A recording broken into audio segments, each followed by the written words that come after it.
Hi friends, welcome back to our channel. So ఒక important notification related to ACF అండి. ఏసీఎఫ్లో 2022లో ACF notification అనేది జరగడం జరిగింది. అది 2023 దాకా జరుగుతూనే ఉండింది. సో దాని గురించి ఒక చిన్న డిస్క్లైమర్ అనేది ఏపీపీఎస్సీ అనే బోర్డు అనేది రిలీజ్ చేయడం జరిగిందండి. ఈ మధ్య రీసెంట్గా మీరు చూసే ఉంటారు, ఏసీఎఫ్ గురించి చాలా దీంట్లో న్యూస్లో ఉంది. ఎందుకంటే గ్రూప్ 2 విద్యార్థులు ఎవరైతే వాళ్ళు నష్టపోతారని భావించారో వాళ్ళు ఏసీఎఫ్ నోటిఫికేషన్ని చూపిస్తూ దరఖాస్తు అనేది చేయడం జరిగింది కదా. సో కానీ ఆ నోటిఫికేషన్ గురించి ఇప్పుడు ఏపీపీఎస్సీ ఎలా రియాక్ట్ అయిందో దాని గురించి ఈరోజు ఈ వీడియోలో డిస్కస్ చేసుకుందాం. మెయిన్గా ఏపీపీఎస్సీ అనేది ఏం రిలీజ్ చేసిందంటే, ఏసీఎఫ్ ఏదైతే assistant conservator of forest in AP ఉందో ఫారెస్ట్ సర్వీసెస్లో, అంటే టాప్ మోస్ట్ అండి. ఇంతకన్నా ఎంట్రీలో టాప్ లెవెల్ లేదు ఏపీ కేటగిరీలో.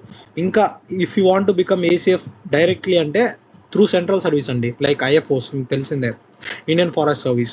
సో ఇదంతా ప్రెస్టీజియస్ సర్వీసెస్, మీకు నేను ప్రత్యేకంగా చెప్పాల్సిన అవసరం లేదు. సో ఈ ఎగ్జామ్ అనేది 2022 జరగడం జరిగిందండి.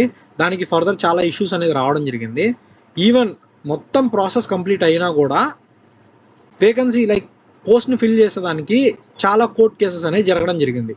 అసలు ఎందుకు కోర్టులో కేసు వేయడం జరిగిందంటే, ఈ వర్టికల్ ఇంప్లిమెంటేషన్ ఏదైతే జరిగిందో సేమ్ మన రేంజర్లో ఎలా జరిగిందో అలాగే ఇక్కడ దీంట్లో ఇంప్లిమెంటేషన్ జరగడం జరిగిందండి.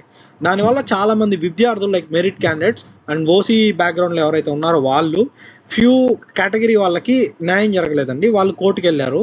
సో కోర్టుకి వెళ్ళడం వల్ల చాలా స్టే అనేది విధించడం జరిగింది. సో అదంతా పటాపంచలు చేస్తూ ఇక్కడ ఒక 9 మంది క్యాండిడేట్స్ని రిలీజ్ చేసిందండి APPSC.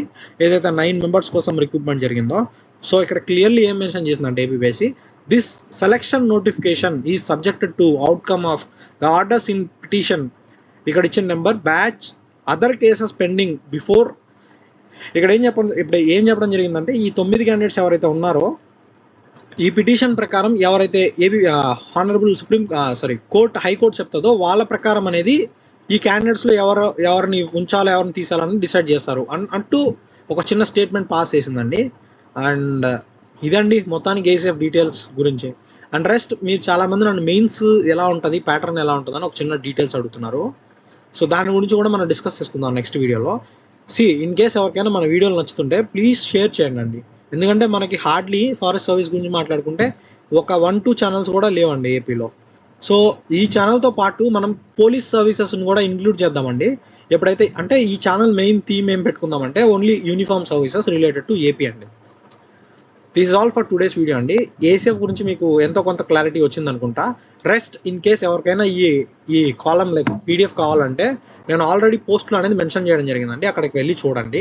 And this is all for today's video. Thank you so much. Will see you in the next video.